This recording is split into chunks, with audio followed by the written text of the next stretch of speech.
നിങ്ങൾ വിശ്വസിക്കുകയോ ഇല്ലയോ എന്ന് പറഞ്ഞാണ് അമ്മ അയച്ചു തന്നിരിക്കുന്നത്. അപ്പോൾ എന്തായാലും കേൾക്കാം. വളരെ ഇത്രയും നിങ്ങൾക്ക് എല്ലാവർക്കും വേണ്ടിയിട്ടുള്ള അനുഭവം തന്നെയാണ്. അതിൽ കുറേ പ്രത്യേകതകളുണ്ട്. നമ്മളെല്ലാവരും ചെയ്യേണ്ട കുറച്ച് കാര്യങ്ങളുണ്ട്. അപ്പം ഞാനത് വേഗം വായിക്കാം. നിങ്ങളെല്ലാവരും തയ്യാറല്ലേ കേൾക്കാൻ വേണ്ടിയിട്ട്? ഹരേ കൃഷ്ണ എൻ്റെ കണ്ണ കൃഷ്ണ ഗുരുവായൂരപ്പ. എൻ്റെ പേര് അജിത. ഞാനും ത്രിമധുരം കുടുംബാംഗമാണ്. ഞാൻ ഷാർജയിലാണ്. ഇതിനു മുൻപും ഞാൻ എൻ്റെ അനുഭവങ്ങൾ ത്രിമധുരത്തിൽ പങ്കുവച്ചിട്ടുണ്ട്. വീണ്ടും ഒരു അനുഭവം കൂടി എനിക്ക് പങ്കുവെക്കണം. എനിക്ക് കുറേ വർഷങ്ങളായിട്ട് നടുവേദനയും കാലുവേദനയും തരിപ്പുമുണ്ട്. 2-3 വർഷമായിട്ട് കുറച്ച് കൂടുതലാണ്. അധികം നടക്കാനോ ഇരിക്കാനോ നിൽക്കാനോ പറ്റാത്ത അവസ്ഥ. ഇടയ്ക്കിടയ്ക്ക് നാട്ടിൽ വന്ന് 2 മാസത്തോളം ട്രീറ്റ്മെൻ്റ് എടുത്ത് തിരിച്ചു വരും. വീണ്ടും അതേ വേദന. ഒത്തിരി ട്രീറ്റ്മെൻ്റ് എടുത്തിട്ടുണ്ട്. ആയുർവേദവും അലോപ്പതിയും എല്ലാം ചെയ്തിട്ടുണ്ട്. താൽക്കാലികമായ ഒരു ആശ്വാസം മാത്രം. അവസാനം ഡോക്ടർ സർജറിയാണ് പറഞ്ഞത്. സർജറി ചെയ്താലും കാലിലേക്ക് വരുന്ന വേദന മാത്രമേ മാറുകയുള്ളൂ, നടുവേദനയും തരിപ്പും മാറില്ലെന്ന് പറഞ്ഞു. വീണ്ടും 2025 ഡിസംബറിൽ വീണ്ടും വേദന തുടങ്ങി. തീരെ കിടക്കാൻ പോലും പറ്റാത്ത അവസ്ഥ. നേരം വെളുക്കുന്നതുവരെ ചുമരിൽ ചാരി നിന്നാണ് കുറച്ചെങ്കിലും ഉറങ്ങുക. അതൊരു വല്ലാത്ത അവസ്ഥ. ഇങ്ങനെ ഉറങ്ങാതെ 2-3 ദിവസം കടന്നുപോയി. എനിക്ക് സങ്കടം സഹിക്കാൻ പറ്റുന്നില്ല. ഞാൻ എൻ്റെ മോളോട് പറഞ്ഞു, എനിക്ക് ഇങ്ങനെ ജീവിക്കണ്ട, എനിക്ക് മരിച്ചാൽ മതി. പിന്നെ മരിക്കണമെന്ന ചിന്ത മാത്രമായി. മോള് പറഞ്ഞു, നമുക്ക് നാട്ടിൽ പോയി സർജറി ചെയ്യാമെന്ന് പറഞ്ഞു. എന്നെ സമാധാനിപ്പിച്ചു. പക്ഷേ നാട്ടിലേക്ക് പോകുന്നത് പോലും റിസ്ക്കാണ്. ഫ്ലൈറ്റിൽ അധിക നേരം ഇരിക്കാൻ പറ്റില്ല. അപ്പോഴേക്കും വേദന വരും. അധിക നേരവും നിന്നിട്ടാണ് പോകുന്നത്. എയർപോർട്ടിൽ നിന്ന് വീട്ടിലേക്ക് പോകുന്നത് വണ്ടിയിൽ കിടന്നിട്ടായിരുന്നു. വീണ്ടും ഈ അവസ്ഥ. എനിക്ക് ചിന്തിക്കാൻ കൂടി പറ്റുന്നില്ല. അപ്പോൾ എൻ്റെ ഒരു കസ്റ്റമർ പറയുന്നത്, ചേച്ചി ഇവിടെ ഒരു ആയുർവേദിക് ക്ലിനിക് ഉണ്ട്, അവിടെയൊന്ന് പോയി നോക്കൂ, നല്ലതാണെന്ന്. ഞാൻ ഇതുവരെ ഷാർജയിൽ ട്രീറ്റ്മെൻറ്റ് എടുത്തിട്ടില്ലായിരുന്നു. അങ്ങനെ ഞാനും മോളും കൂടി ക്ലിനിക്കിൽ പോയി ഡോക്ടറെ കണ്ട് സംസാരിച്ചു. ഞാൻ ഇത്രയും നാൾ എടുത്തിരുന്ന ട്രീറ്റ്മെൻറ്റ് കാര്യങ്ങൾ കേട്ടപ്പോൾ അവർക്ക് തന്നെ വിശ്വസിക്കാൻ പറ്റുന്നില്ല. ഇത്രയും ട്രീറ്റ്മെൻറ്റ് എടുത്തിട്ടും തീരെ വേദന കുറയാത്തതിൽ അവർക്കും അത്ഭുതമായിട്ടാണ് തോന്നുന്നതെന്ന് പറഞ്ഞു. ഈ സെയിം ട്രീറ്റ്മെൻറ്റ് തന്നെയാണ് ഇനിയും നമ്മൾക്ക് ചെയ്യാനുള്ളതെന്നും പറഞ്ഞു.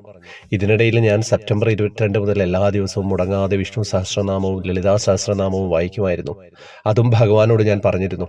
എൻ്റെ വേദനയും വിഷമങ്ങളും ഞാൻ ഭഗവാനിൽ അർപ്പിക്കുവാണ്. എനിക്ക് ചെയ്യാൻ പറ്റുന്നത് ഭഗവാന് വേണ്ടി നാമങ്ങൾ ചൊല്ലുക മാത്രമാണ്. അത് ഞാൻ മുടക്കം വരുത്താതെ ചൊല്ലാൻ ശ്രമിക്കാമെന്ന് പറഞ്ഞു. അങ്ങനെ ട്രീറ്റ്മെൻറ്റ് സ്റ്റാർട്ട് ചെയ്തു. ആകെ 9 ദിവസം മാത്രമാണ് ഞാൻ ട്രീറ്റ്മെൻറ്റ് എടുത്തത്. അതിനോടൊപ്പം നാരായണീയത്തിലെ രോഗശാന്തിക്കായിട്ടുള്ള അസ്മിൻ പരാത്മൻ നനു പത്മാ കൽപ്പേ എന്ന മന്ത്രം ദിവസവും ഒരു ബുക്കിൽ 108 തവണ എഴുതാനും തുടങ്ങി. എഴുതാൻ എനിക്ക് ഭയങ്കര ബുദ്ധിമുട്ടായിരുന്നു. ഇരുന്നും നിന്നും കിടന്നും മുട്ടുകുത്തിയിരുന്നും ആണ് എഴുതിയിരുന്നത്. 21 ദിവസം ഞാൻ മുടക്കം കൂടാതെ എഴുതി. പിന്നീടുള്ള ദിവസങ്ങളിൽ 11 തവണയാക്കി. ഇപ്പോഴും എഴുതുന്നുണ്ട്. സഹസ്രനാമങ്ങളും വായന നിർത്തിയില്ല. അങ്ങനെ പതുക്കെ പതുക്കെ ഞാൻ അറിയാൻ തുടങ്ങി, എൻ്റെ വേദനകൾ എന്നിൽ നിന്നും പോയി തുടങ്ങിയിരിക്കുന്നു. എൻ്റെ ഭഗവാൻ എൻ്റെ കൂടെ തന്നെ ഉണ്ടെന്ന് എനിക്കറിയാമായിരുന്നു. പിന്നീട് എനിക്ക് മനസ്സിലായി, എൻ്റെ ഭഗവാൻ എൻ്റെ വേദനകൾ എന്നിൽ നിന്ന് എടുത്തു മാറ്റിയെന്ന്. ആദ്യമെല്ലാം ഭഗവാനോട് ചോദിച്ചിരുന്നത് ഒരു ദിവസമെങ്കിലും എനിക്ക് വേദനയില്ലാതെ കഴിയണമെന്നായിരുന്നു. ഇപ്പോൾ ഞാൻ വളരെ സന്തോഷത്തിലാണ്. എൻ്റെ വേദനകളെല്ലാം മാറി.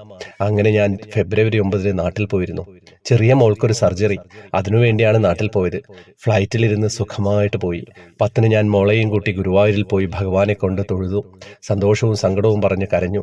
എഴുതിയ ബുക്ക് സമർപ്പിച്ചു. മോളുടെ സർജറി കഴിഞ്ഞു. സുഖമായി കോളേജിൽ പോയി തുടങ്ങി. ഈ വേദന കൂടിയപ്പോൾ മുതൽ എനിക്കൊരാഗ്രഹം ഉണ്ടായിരുന്നു, 21 തവണ ഭഗവാനെ പ്രദക്ഷിണം വെക്കണമെന്ന്. ഞാൻ മെയ് മാസത്തിൽ നാട്ടിൽ പോയപ്പോൾ നിർമ്മാല്യം തൊഴാൻ പോയപ്പോൾ പ്രദക്ഷിണം വെക്കാൻ ശ്രമിച്ചിരുന്നു. അന്ന് ആകെ 3 തവണയേ പ്രദക്ഷിണം വെക്കാൻ പറ്റിയുള്ളൂ. അപ്പോഴേക്കും വേദന കൂടി ഞാൻ ആകെ തളർന്നു പോയിരുന്നു. ഇപ്പം മോളുടെ കൂടെ 4 തവണ പ്രദക്ഷിണം വെച്ചു. വേദനയൊന്നും ഉണ്ടായില്ല. വീണ്ടും ഞാൻ ഉത്സവത്തിന് ഗുരുവായൂർ പോയിരുന്നു. കൂടെ നമ്മുടെ ത്രിമധുരം ഗ്രൂപ്പിലെ ഒരു കുട്ടിയുണ്ടായിരുന്നു, സിന്ധുവിന്റെ സഹായത്തോടെ ക്യൂ നിൽക്കാതെ കയറി തൊഴാൻ പറ്റി. ആദ്യമായിട്ടാണ് ഉത്സവം കൂടുന്നത്. ഒരു കുടം വാങ്ങി അതിൽ വെണ്ണ നിറച്ചു കുടം അലങ്കരിച്ചു മേൽശാന്തിയുടെ റൂമിൽ പോയി കൊടുത്തു. അതിന് ശേഷം പോയി തൊഴുതു. ഉത്സവത്തിന്റെ പാളക്കഞ്ഞിയും മുദ്രപ്പുഴുക്കും കഴിച്ചു. അതും എൻ്റെ ഒരു പുതിയ അനുഭവമായിരുന്നു. ശ്രീഭൂതബലി കണ്ട് തൊഴാൻ പറ്റി. വീണ്ടും ഉച്ചപൂജയ്ക്ക് ശേഷം തൊഴാൻ പറ്റി. അപ്പോൾ അത് ആ ഭഗവാൻ വെണ്ണയും ഓടക്കുഴലും പിടിച്ചു നിൽക്കുന്നു. അപ്പോൾ സിന്ധു പറയാണ്, ചേച്ചിയുടെ വെണ്ണ കണ്ണൻ സ്വീകരിച്ചു കിട്ടോന്ന്. ഭഗവാനെ എൻ്റെ കണ്ണ, എന്ത് പറയണമെന്നറിയുന്നില്ല കണ്ണ. അപ്പോഴും മനസ്സിൽ 21 പ്രദക്ഷിണം വെക്കണമെന്ന ആഗ്രഹം ബാക്കി നിൽക്കുകയാണ്. അങ്ങനെ പ്രദക്ഷിണം വെക്കാൻ തുടങ്ങിയപ്പോഴേക്കും 1:30 നട അടച്ചു. 3:30 നട തുറന്നപ്പോൾ ഞാൻ ഓടി വന്നപ്പോൾ കണ്ട കാഴ്ച, എൻ്റെ കണ്ണ, ശിവേലി, ശ്രീഭൂതബലി, അതിനുശേഷം 3 ആനയും പൂരവും കണ്ണനും മനസ്സിനും കുളിർമ തന്ന കാഴ്ചകൾ. അതിനുശേഷം നട അടച്ചു. അന്ന് ചന്ദ്രഗ്രഹണമായിരുന്നു. അങ്ങനെ ഇപ്പോഴും എൻ്റെ 21 തവണ പ്രദക്ഷിണം ബാക്കിയായി. അതിനൊരു കാരണം കൂടിയുണ്ടെന്ന് തോന്നുന്നുണ്ട്. എൻ്റെ മനസ്സിൽ തോന്നിയൊരു കാരണം, 21 താമരമൊട്ട് അല്ലെങ്കിൽ 21 തുളസിമാല കയ്യിൽ കരുതി വേണം പ്രദക്ഷിണം തുടങ്ങാൻ.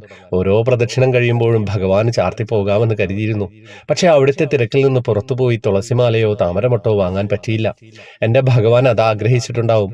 അതാണ് 21 പ്രദക്ഷിണം നടക്കാതെ പോയതെന്ന് ഞാൻ വിശ്വസിക്കുന്നു. അടുത്ത സമയം കിട്ടുമ്പോൾ ഇതെല്ലാം കരുതിയിട്ട് വേണം പോവാൻ. എപ്പോൾ നാട്ടിൽ പോയാലും പിറ്റേ ദിവസം തന്നെ ഗുരുവായൂർക്ക് പോവാറുണ്ട്. ഇനിയെല്ലാം ഭഗവാന്റെ കയ്യിലാണ്. അവിടുന്ന് എല്ലാം നടത്തി തരട്ടെ. അങ്ങനെ എൻ്റെ വേദനകളെല്ലാം എൻ്റെ ഭഗവാൻ എടുത്തു മാറ്റി തന്നു. അതിനിടയിൽ UAE യുദ്ധം, എനിക്ക് തിരിച്ചു പോകാനുള്ള ഫ്ലൈറ്റ് ക്യാൻസലായി. അതോടെ കുറേ കാലങ്ങൾക്ക് ശേഷം നാട്ടിലെ പൂരവും കാവടിയും ഉത്സവവും എല്ലാത്തിലും പങ്കെടുക്കാൻ പറ്റി. മക്കളുടെ വിഷമവും മാറി. അവർ പറയും, അമ്മ പൂരത്തിന് വന്നാലും വീട്ടിൽ നിന്ന് പുറത്തിറക്കി ഇറങ്ങാറില്ലല്ലോ, നടക്കാൻ പറ്റില്ല എന്ന് പറഞ്ഞിട്ട്. സത്യമാണ്, 2-3 മിനിറ്റിൽ കൂടുതൽ എനിക്ക് നടക്കാൻ പറ്റില്ലായിരുന്നു. ഞാനാണ് ഞങ്ങളുടെ വീടിനടുത്തുള്ള കേരള പഴനി അമ്പലത്തിലെ കാവടിക്കൊപ്പം നടന്നുപോയത്. ഭഗവാനെ, ആർക്കും വിശ്വസിക്കാൻ പറ്റാത്ത മാറ്റമാണ് എൻ്റെ ഭഗവാൻ എനിക്ക് തന്നത്. കൃഷ്ണ ഗുരുവായൂരപ്പ ശരണം.